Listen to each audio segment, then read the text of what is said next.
তো বাংলাদেশের কাছে কতক্ষণ সময় রইল সিদ্ধান্ত নেওয়ার জন্য যে তারা মুখে চুনকালি মেখে ভারতেই আবার বিশ্বকাপ খেলতে আসবে কিনা? মাত্র ২৪ ঘন্টা। দেখুন পরিস্থিতি এরকম ছিল না। বাংলাদেশের কিছু নির্বোধ রাষ্ট্রনায়ক বলা যেতে পারে। তাদের তেমন রাষ্ট্রনায়কের মর্যাদা, উপদেষ্টা। তাদের জন্য বিষয়টা এরকম। আমি বিসিবিকে দোষ দেব না, আমি বাংলাদেশের ক্রিকেটারদের দোষ দেব না। এবং আমি আমার খারাপ লাগছে বাংলাদেশের কোটি, কোটি জনতা যারা ক্রিকেটকে ভালোবাসে। শুধু বাংলাদেশে নয়, যারা সারা পৃথিবীতে ছড়িয়ে আছে। সকলের জন্য। এই অবস্থাটার জন্য দায়ী বাংলাদেশের অন্তর্বর্তীকালীন সরকার এবং সেই সরকারের ওই যে বললাম রাষ্ট্রনায়ক এর মর্যাদা যারা পেয়েছেন তারা। এবং আমি অবাক হব না যদি ২৪ ঘন্টার মধ্যে আমি শুনছি নাকি খুব দৌড়াদৌড়ি চলছে। ২-১ টা চ্যানেল সেটা দেখলাম। বাংলাদেশ নাকে খত দিয়ে মুখে চুনকালি মেখে আবার সেই কলকাতাতেই খেলতে এলো। কারণ দেখুন বাংলাদেশ যদি এই বিশ্বকাপ না খেলে তাহলে ইমিডিয়েটলি স্কটল্যান্ডকে এন্ট্রি দেওয়া হবে। কিন্তু সেটা বড় কথা নয়। বড় কথা হচ্ছে যে বিশ্বকাপ না খেললে বাংলাদেশের উপর শাস্তির খাড়া কি ঝুলবে? অবশ্যই ঝুলবে। বাংলাদেশের ক্রিকেট বলতে গেলে কি বলব? একটা বিশাল সমস্যার সম্মুখীন হতে পারে। আর্থিক সমস্যার সম্মুখীন তো অবশ্যই হতে পারে। কারণ কি আইসিসি রেভিনিউর উপর এসব দেশে ক্রিকেট চলে। ঠিক আছে? হ্যাঁ, আপনি বলতে পারেন ভারত আইসিসিকে রেভিনিউ দেয়। আর আইসিসির টাকাতে এইসব দেশের ক্রিকেট চলে। দেখুন একটা কথা ১ম এ আমি বলে দিই। এই ভোটাভুটি ইত্যাদিতে যা হয়েছে তার আগে। সেটা হচ্ছে যে স্কটল্যান্ড এমন একটা দল probably they are all set to come to this World Cup T20 Scotland এমন একটা দল যাদের উপর্যুপরি এবার যদি হয় উপর্যুপরি ২ বার ব্যাকডোর এন্ট্রি হবে বিশ্বকাপে। এর আগেও একবার হয়েছে। জিম্বাবুয়ের পুরো ক্রিকেট টিমকে ইংল্যান্ড ভিসা দিতে অস্বীকার করেছিল। মুগাবে গভর্নমেন্ট ছিল তখন। সেই সময় স্কটল্যান্ডের কিন্তু এন্ট্রি হয়েছিল। আর যদি এবছর হয় ব্যাপারটাও সেরকম হবে। ঠিক আছে? তার মানে বুঝুন যদি হোস্ট কান্ট্রি সে যদি ব্যাক আউট করে যায় কোনো স্পেসিফিক ক্রিকেটার বা কোনো স্পেসিফিক দলের জন্য তাহলে কিন্তু এরকম ঘটনা ঘটে। এই যে ভারত আমি এই না এখন ব্যাপারটা কি পর্যায়ে আছে। আ পাকিস্তানি বংশোদ্ভূত খেলোয়াড়দের যেমন আলী খান ইউএস এর হয়ে খেলতে আসার কথা ছিল। ভিসা পাননি। ভিসা দিচ্ছে না। আমি বাংলাদেশের কিছু লোককে দেখলাম তারা মানে হালে, হালে যেন পানি পেল। তারা খুব লাফালাফি করতে শুরু করল। যে দেখো ভারত পাকিস্তানি বংশোদ্ভূত প্লেয়ারদের ভিসা দিচ্ছে না। তাহলে ভারতে এই বিশ্বকাপটা হওয়াটাই উচিত নয়। আরে পাগলা তোর অকাত কি আছে? এই কথা বলার। বিসিসিআই যারা চালায় না, তারা তোর দেশের ক্রিকেটটাকে জন্ম দিয়েছে। আমি জানি না বিসিবি বাংলাদেশ ক্রিকেট বোর্ডের অফিসে জগমোহন ডালমিয়ার কোনো ছবি আছে কিনা? এই ছবিতে মালা দিয়ে তাদের দুবেলা পুজো করা উচিত। যদি ওই লোকটা না থাকতো তাহলে টেস্ট খেলিয়ে দেশ হিসেবে বাংলাদেশের নাম উঠতো না এখন।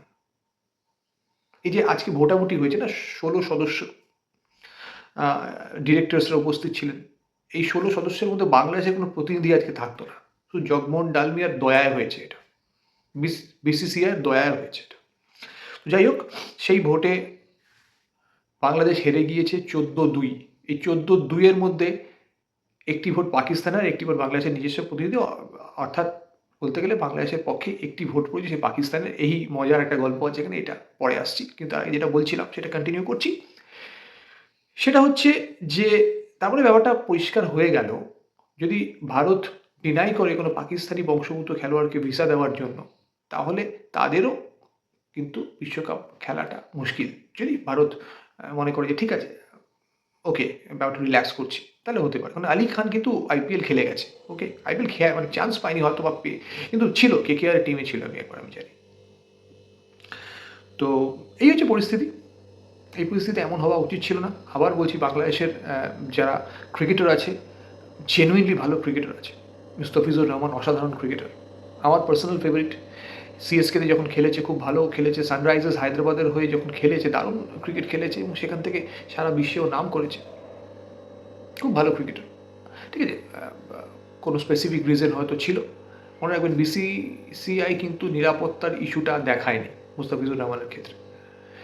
সার্কামস্টেন্সিয়ালস সার্কামস্টেন্সটাকে দেখিয়েছে যে ইত্যাদি ইত্যাদি এসব ঘটনা ঘটছে বাংলাদেশে, যার ফলে কোনো রিয়াকশন তৈরি হচ্ছে ভারতে। তো এইসব অফিসিয়ালি কিন্তু বিসিসিআই বলেনি যে নিরাপত্তার একটা ইস্যু, তাই জন্য মুস্তাফিজুর রহমানকে এখানে আমরা হোস্ট করতে পারছি না। বাট নেভারথেলেস মুস্তাফিজুর রহমান খুব ভালো বোলার। বাংলাদেশ থেকে যদি একটা আন্তর্জাতিক মানের এই মুহূর্তে কোনো খেলোয়াড় থেকে থাকে সেটা হচ্ছে মুস্তাফিজুর রহমান। আর বাকি তো সব লোকাল। এগুলো আমার মনে হয় পুরো টিমটাই ভারতের যে কোনো রঞ্জি টিমের কাছে খেললে হেরে যাবে। দু একটা প্লেয়ার ভালো, আমি বললাম তো তার মধ্যে একটা মুস্তাফিজুর রহমান। এখন যে বিষয়টা,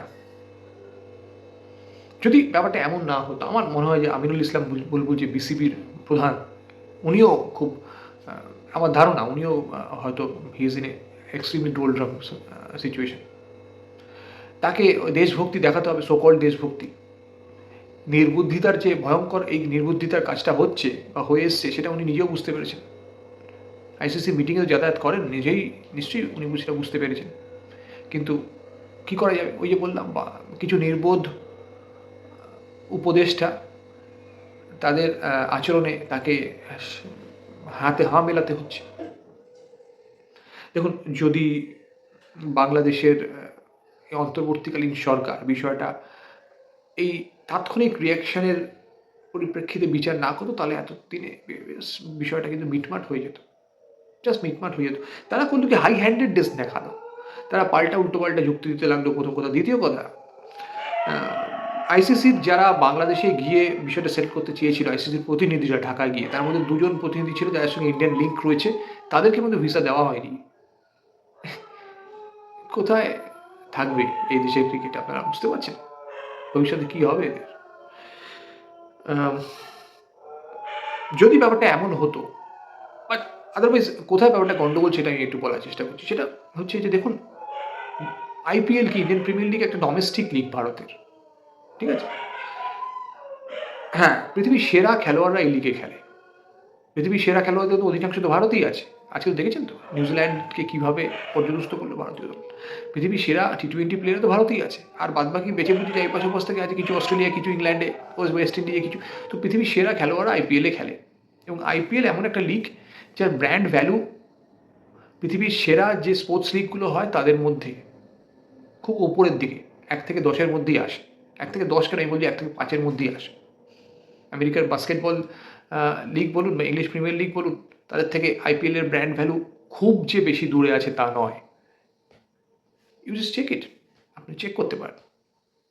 হ্যাঁ, শুনছি নাকি ব্র্যান্ড ভ্যালু কমছে, ওটা পড়া লেগে থাকে, কিন্তু ব্র্যান্ড ভ্যালু আইপিএলের আনকোয়েশ্চেনেবল, বুঝলেন তো? এটা কোয়েশ্চেন করা যায় না। ইভেন বাংলাদেশের সার্টেন একটা সেকশন, মানে যাদের বুদ্ধিশুদ্ধি কম, যাদের ওই কি বলবো, পড়াশোনার লেভেলটাও খুব কম, ফান্ডামেন্টালিস্ট বলতে পারেন, একটা মৌলবাদের মধ্যে ঘোরাফেরা, মানে চিন্তাধারা নিয়ে ঘোরাফেরা করে, তারা এইসব ব্র্যান্ড ভ্যালু বিষয়গুলো বুঝবে না, ইংরেজিটাও কম বোঝে।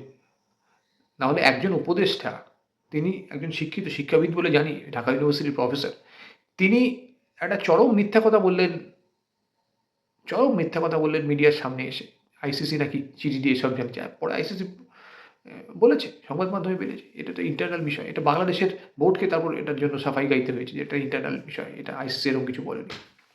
তো যাই হোক, বিষয়টা যদি এভাবে ডিল করতো বাংলাদেশের বোর্ড, যে আইপিএল একটা ডোমেস্টিক লিগ, সেই লিগে বাংলাদেশের কোনো খেলোয়াড়কে খেলতে দেওয়া হচ্ছে না ফর সার্টেন রিজন, যে রিজনটা যাই হোক না কেন, তার জন্য আমরা বিশ্বকাপ খেলতে যাব না, বা আমাদের বিশ্বকাপ জার্নিটা আমরা ক্ষতিগ্রস্ত করব, এটা একটা হারাকিরি, মানে এটা একটা আত্মহত্যার সামিল।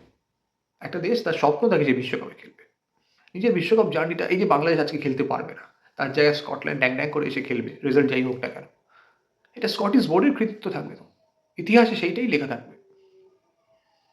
এইটা শুধুমাত্র কিছু পপুলিস্ট ওপিনিয়ন, একটা ফেক দেশাত্মবোধ, যেটা কিনা এখন খুব চাউর হচ্ছে, কারণ কি ফেব্রুয়ারি মাসে ভোট আসতে, তো ভারত বিরোধিতার ওপর তো অনেক কিছু ডিপেন্ড করছে।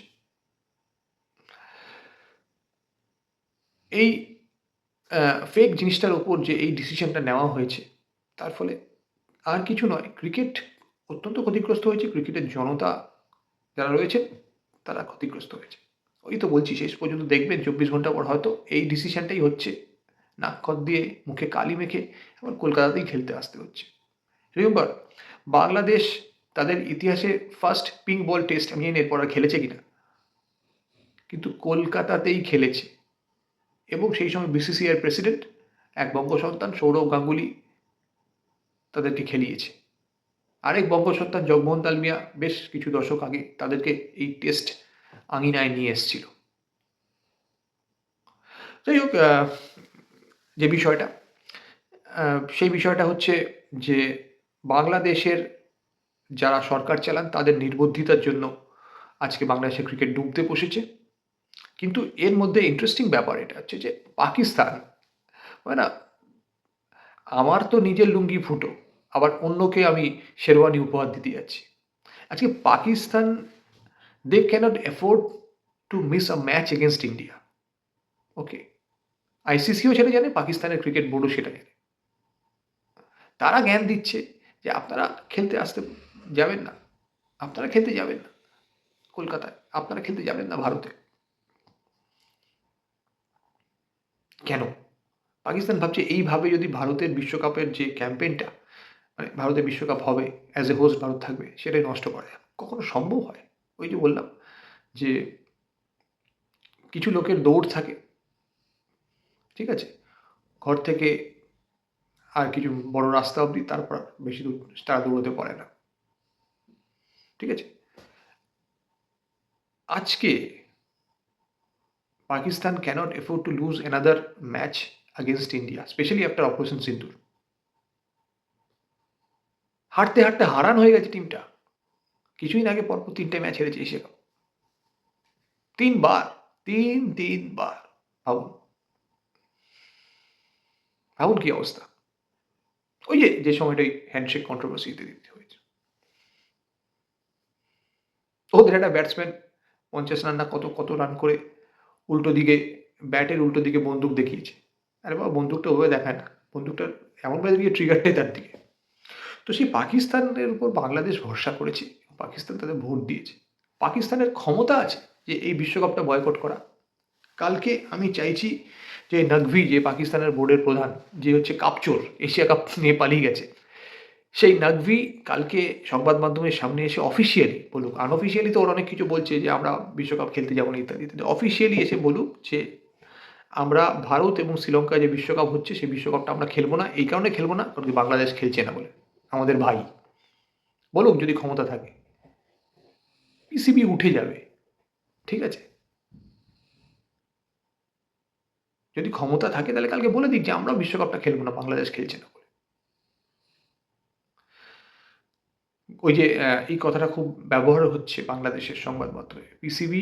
বিসিবিকে মানে বাংলাদেশ ক্রিকেট বোর্ডকে গাছে তুলে মই কেড়ে নিয়েছে।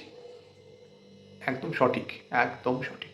আমি বলেছিলাম, 2-1 দিন আগে আমি বলেছিলাম, আপনারা জানেন যে আমার অনুরোধ থাকবে তারেক রহমান সাহেব, বিএনপি প্রধান, সামনে ভোট আসছে, বাংলাদেশের জন্য অনেক কিছু ভালো চিন্তাভাবনা উনি করেন। উনি বিষয়টা দেখুন, উনি এই যে অন্তর্বর্তীকালীন সরকার তাদের বোঝান যে এরকম নির্বোধের মতো কাজ করবেন না, দেশে ক্রিকেটটা নষ্ট হয়ে যাবে, ধ্বংস হয়ে যেতে বসেছে। আমি এটা বলেছিলাম এবং আমি এই স্ট্যান্ড পয়েন্টে এখনও রয়েছি যে এটা ওনার এগিয়ে আসা উচিত। কিন্তু আমার কেন জানি এটা মনে হচ্ছে যে 24 ঘন্টার মধ্যে বাংলাদেশও পাল্টি খাবে, মুখে চুনকালি মেখে কলকাতাতে খেলতে আসবে। যদি নাও আসে তাহলে অলরেডি মুখে চুনকালি তো মেখে বসেই আছে। আইসিসি এর আগে প্রত্যেকটা তাদের যে দাবি ছিল সেটাকে টার্ন ডাউন করেছে, ভারতে খেলতে আসবো না, টার্ন ডাউন। গ্রুপ সোয়াপ করা হোক আয়ারল্যান্ডের সাথে, সেটাও আয়ারল্যান্ডের সাথে, সেটাও টার্ন ডাউন। আজকে ভোটাভুটিতে হেরে গেছে 14-2, মানে আপনি 14-2 তো তাদের নিজেদের ভোট, আপনি 14-1ই ধরুন, তাদের পাশে পাকিস্তান ছাড়া পৃথিবীর আর কোনো ভোট ছিল না। এবং আমি আপনাদের বলেছি ইংল্যান্ড এবং ওয়েস্ট ইন্ডিজ ভয়ঙ্করভাবে বিরোধিতা করেছে বাংলাদেশের, যা নয় তাই বলেছে মিটিংয়ে, ঠিক আছে, পরিষ্কার বলেছে বাংলাদেশ শ্রীলঙ্কায় খেলা মানে আমাদের শ্রীলঙ্কায় গিয়ে খেলতে হবে, we are not ready for that. সুতরাং যদি চক্ষু লজ্জা থাকে আজকে বাংলাদেশ ক্রিকেট বোর্ডের এবং তাদেরকে যারা অ্যাডভাইস দিচ্ছে বাংলাদেশের অন্তর্বর্তীকালীন সরকারের রাষ্ট্রনায়করা, তাহলে আমার মনে হয় চুপচাপ কলকাতার বিমানের টিকিট কাটা উচিত এখনই।